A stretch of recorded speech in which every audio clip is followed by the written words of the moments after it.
Hi, I'm Nicholeen Peck, and I teach parenting and good communication all over the world through the lens of the principle self-government. And in this video, we're talking about the pros and cons of parents monitoring social media.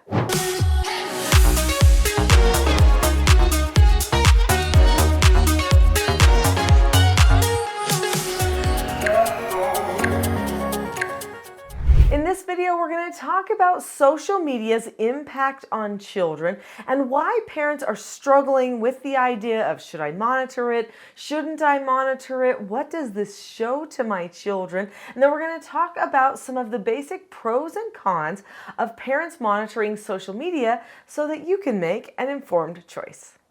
For many years, I've been teaching parenting and talking to parents about what issues they're facing with their children, and I have heard all of the sides of the issue of monitoring social media usage for children.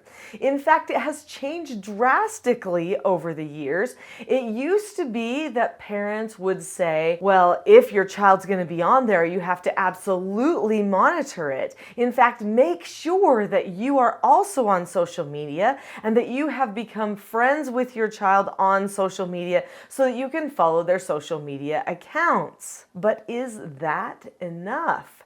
Parents then decided, no, that is not enough because there are sometimes things happening on the social media that you may not be aware of unless you can get into the child's accounts, which then means that you need to have access to the back end of all the child's accounts. But then we ask ourselves the question, but how do we know all of the accounts that they might have? Because sometimes children will develop many accounts, alias accounts, as well as accounts that are actually their real name. How are parents supposed to keep track of that if they don't have access to the child's devices so that they can actually get in and see which accounts exist? But now there are people saying, I'm not sure if parents should monitor or observe what their children are doing on social media because then it's a violation of privacy for their children. They are concerned that children should be able to have private interactions with other people and that parents should be keeping their distance,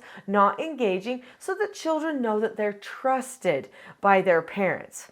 Where do you stand on this issue? It's definitely a hot topic. It's worth discussing, especially in light of the fact that there are now some states in the United States that are passing laws pertaining to children using social media, even outlawing children under certain ages using social media.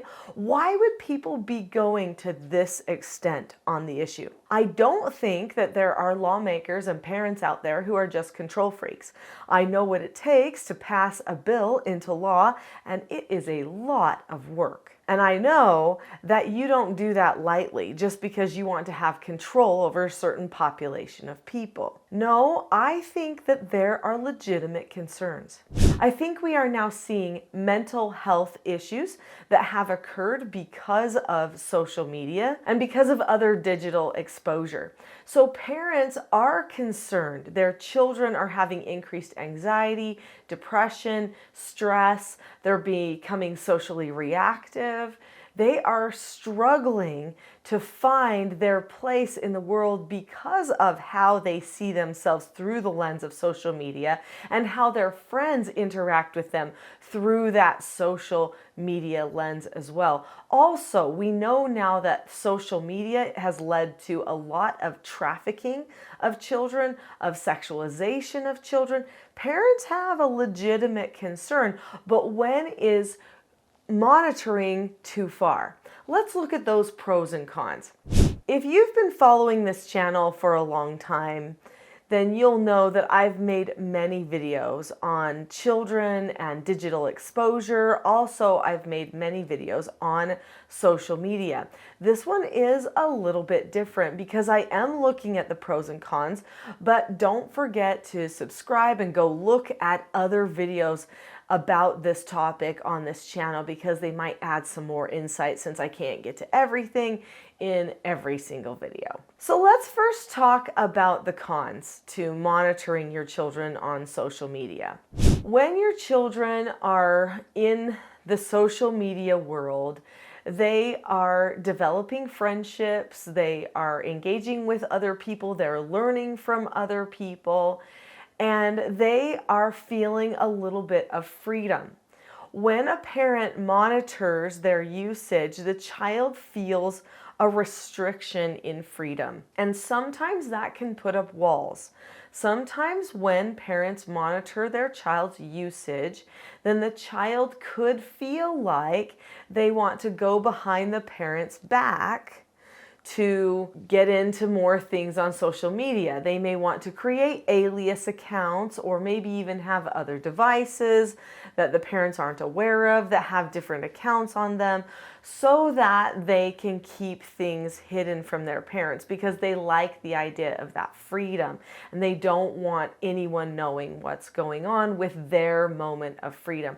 Now, some of the negative effects of this monitoring really are going to hinge on where your relationship is with your child and how you handle that monitoring. Because if you're very, calm and even keeled and okay, you're going to take a look at things periodically that the child's looking at on social media and you're going to make sure that everything's okay. But if you see something that's not okay, you're not going to, get out of control about it, but you're going to keep things pretty calm, then the child is probably going to feel like it's okay for you to see things. If you talk with your child about social issues, about social interactions, if you talk with them about what they are going to experience in their brains with the likes, and the people not liking or not commenting and how to handle those types of things ahead of time, then the child's probably going to trust you when you are observing what they're doing on social media. When my children were young, I had one computer in an open area of the house and I had to sign everyone in to use it. Also, I had to be there in the area watching what was going on. Not that I was reading every single thing, nothing like that, but I was there to make sure that they knew that I cared, that I wanted them to be safe, that I was okay knowing what was going on there, and that I was not going to be overly controlling of that time too. So I would sign them in and then I would sit there. Very rarely would I make comments about anything. I would just be there and I would be looking at something. I might laugh once in a while or say, oh, that's interesting, that's funny, but usually I was just doing my own thing right there near them. They learned that I trusted them, but that I cared enough to take my time when they were on the computer looking at their social media accounts. Now, I was also very picky about what social media accounts I wanted them to have. There are some social media accounts that really capitalize on being incognito, like, oh, it's there and then it's gone and stuff like that. And I didn't like those types of accounts. So we kept with some pretty, traditional things back in the day. Some things that nowadays people would say are probably pretty old school, But my children also didn't really have a great desire for social media until they got a bit older, just because we did have such good interactions with real peers and friends. We would talk with our friends, do things together. I tried to nurture that side of their lives so that they didn't feel like everything was in that social media. Plus, my children didn't have their own phones and devices that had social media access, so that also then ended up limiting their social media access as well, and they had to reach out to their friends in other ways. Now, I know that times change all the time, and there are just certain communities of people where it's like, well, but every child has a phone, and if you don't give them a phone, then what's going to happen? That type of a thing. I completely understand, but don't forget that you're the parent. That's your role. You can decide what your child is ready for and not.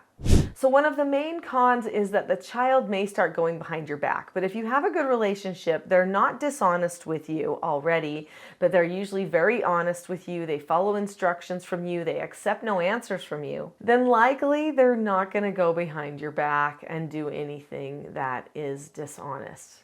especially if it hasn't been a history of that type of behavior in the past. But that's always an option.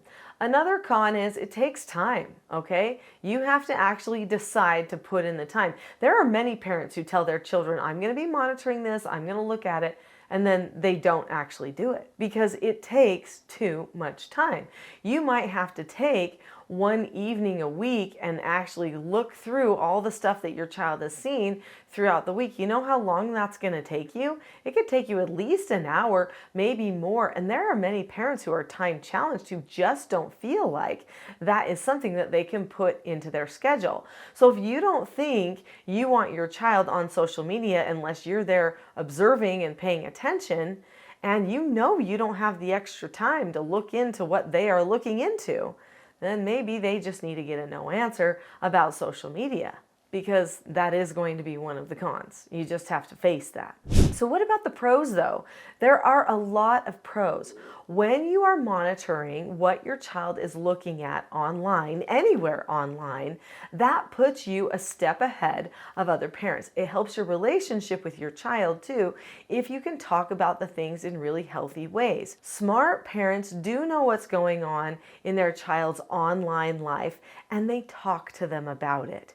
If you don't know what's happening, if you're not monitoring a thing, then you don't have as much to talk about. So monitor externally, meaning have your own account and see things from your side, but then also occasionally go in there and look at some of the messaging and those types of things that are coming through to your children, and see what pages they've looked at, what people they've looked up when you go into searches. Do some of those things so that you can see a little bit more about what's going on. In fact, it's okay to look through those things with your child occasionally. Or if you don't want them to know exactly how you're monitoring because you don't want them to start doing anything devious, then do your monitoring thing, and then the next day say, hey, you know, I've noticed there's been a lot of activity happening relating to, sexual things or whatever it is, and say, I know that's super tempting to look at, but let's talk about why you're going to want to stay away from that kind of stuff, right?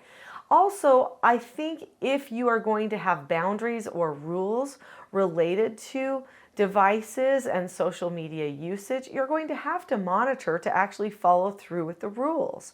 A lot of parents set up rules, but then it's just erroneous, because if they don't follow through, then the child learns that they can lie to their parents or get by with their parents not knowing stuff. And it actually looks like the parents are just threatening but not really caring about follow through. That's not good for the persona of parent. It doesn't show the child that you really care as much as they need to see. So what's the conclusion? Well, it's kind of up to you, I suppose.